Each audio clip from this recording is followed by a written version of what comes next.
Good morning, everyone. Andrew Tehako here, TnT Group, posting for NakedTrader.com. The date is September 23rd, 2010, and I'd like to talk about the dollar.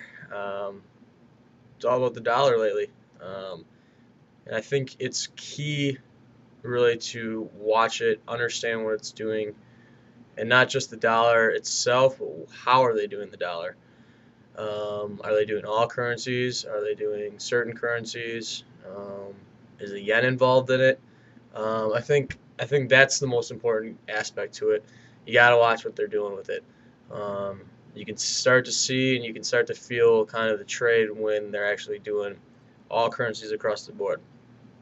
Now with that, I think you kind of got to wait and see what these big guys are doing in these markets. Um, I'm not going to fade this QE trade. I think you're asking for trouble if you are. It's definitely market sentiment right now.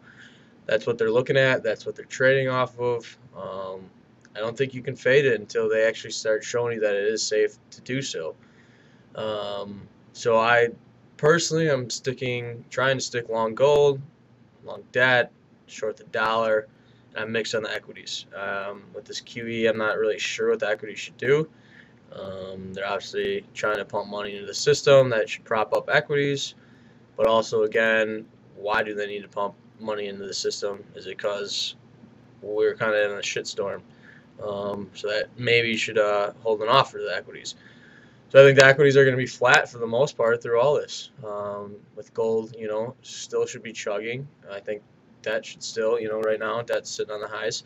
And I think short the dollar, pumping money in. Obviously, there's going to be a much bigger supply of the money, of the dollar. It's going to keep an offer to it. I sound like a broken record probably the last few days, especially once this QE kind of started coming out. But I don't. Once again, you can't fade it. It's definitely in the market. It's in the minds of everyone, and it's probably even in the minds of Main Street too right now. So once you start getting Wall Street, Main Street, and big guys all combining, these things are going to continue, I think. So that's that. And then number-wise tonight, we are seeing German and Eurozone PMI. Pretty decent numbers. Should move the markets a little bit. It's something to keep an eye on. And then into the morning, we have existing home sales. Make sure you check out Brian Tehako's webcast during the morning, either before the existing home sales or after. He'll give either what he's planning on seeing or what he saw after it. Also check out our blog, www.tntgroup.me/blog, and follow us on Twitter at TNT_group. So once again, QE trade, keep it in mind. Try not to fade it. That's my play. Other than that, good trading. Have a great day, and check us out later. Thanks. Bye.